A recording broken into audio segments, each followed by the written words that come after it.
O, dito muna ho tayo. Doon sa sabi ng Malacanang, maaari na humarap si Luis Chavit LCS sa inciting to sedition. Aray. Kasi may sinabi naman talaga si Chavit no? Dapat mag-isa tayo, dapat magkumpul-kumpul tayo, pababain ng presidente, yun ang panawagan. Hanggang, yung naglalakad siya, yung gaganong-ganon, no? Wala iba-iba yung sinisigaw Paano ang sinisigaw sa kanya? Ano ba yung sinisigaw sa kanya? Corrupt or kung ano man yung sinisigaw sa kanya. Hindi maganda ho sa pandinig ni Chavit yun No? Sabi, wala Paano iba-iba yung mga sinisigaw nitong mga ito? Hindi magkaisa. Sinasabi, kung magnanakaw yata yung sinasabi kay Chavit na habang naglalakad sa harapan nila. Muntik na ho, mga kababayan. Kala kasi ni Chavit, pag lumabas siya galing sa Corinthians, lumabas siya doon sa labas ng Robinsons, isisigaw, Chavit! Chavit! Chavit! Iba pala ang isinigaw, mga bossing. Iba ang isinigaw. Hindi pabor kay Chavit yung isinigaw. Ano nyo nga, i-comment nyo nga yung sinisigaw kay Chavit. Bukod po sa bu. Sir Max Safe, bukod po doon sa bu, binubu si Chavit. Meron pa ho Kung di magnanakaw, ano pa ba yung corrupt or basta corrupt at ang sinigaw sa kanya at may nagbu pa. 'Di ba? 'Yun ang sinigaw. Expect niya, Chavit, kurakot. Yan, tama. Kurakot. Kurakot. Sabi ng reporter, Manong, dapat daw magsasalita daw po kayo doon sa doon daw po. Ayaw na, nawalan ng gana. Paano ka naman magsasalita noon? Ang sinisigaw yung mga makikinig sa'yo, ayaw sa'yo, at hindi naniniwala sa'yo. Wag na lang, uuwi na lang po ako sa Corinthians. Diyan ako nakatira sa Corinthians. Malacanang says, Singson may face raps for inciting to sedition. Akala kasi kakayanin. Akala kasi gobyerno ni dating Pangulong Erap Estrada ito. Hindi. Naka-back up ang mamamayang Pilipino sa gobyerno na ito, mga bossing. No? Majority ng mamamayang Pilipino naka-back up kay Pangulong Bongbong Marcos. Bakit to? Ayan, gising ang mamamayang Pilipino na gustong tuldukan talaga ni Pangulong Bongbong Marcos ang korupsyon sa bayang ginigiliw natin, mga bossing. Siya nga yung nagpalabas niyan Siya nga yung nagsiwalat niyan Di ba? Naka-back up, kasundaluhan. Paano na yan? Sabi ni Lupin Daport. Hindi ikaw si Duterte, ikaw si Daport, ha? Former Ilocos Sur Governor Luis Chavit Singson should be investigated for inciting to sedition after he called on the student to skip school. Aba, sumigaw pa pala si Chavit ng ganun. Huwag pumasok. Tapos magrevolusyon against corruption, Malacanang said on Monday.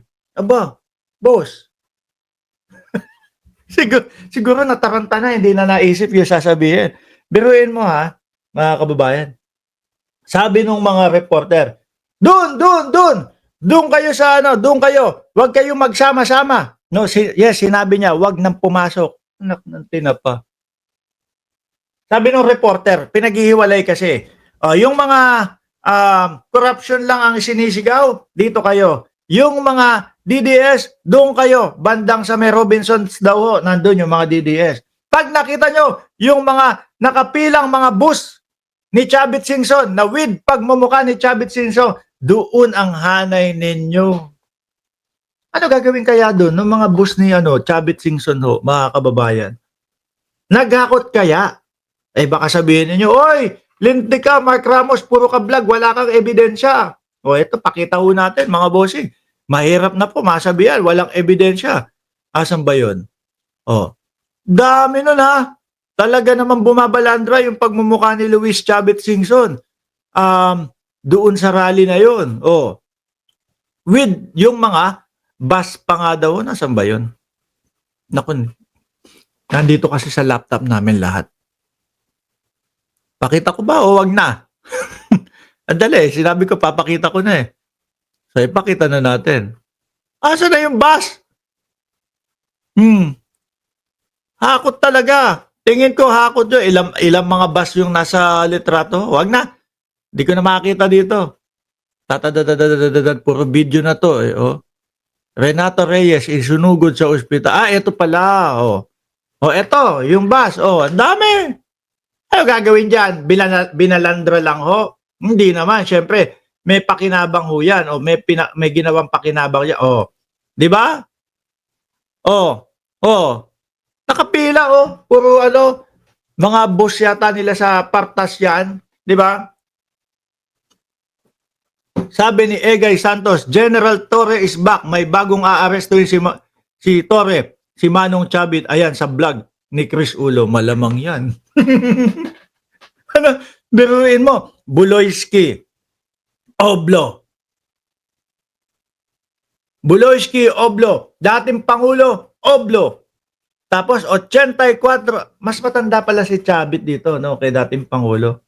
84 Manong Chabit aarestuhin dahil sa desisyon. Nako po. Madami yatang matutuwa doon sa kapag ho ibinalita iyon, mga bossing. 'Di ba? Mark, safe na ba yung CLTG? CLTG. Dulo niyan, go. Lagi ko nakakalimutan yung pangalan ni Bongo.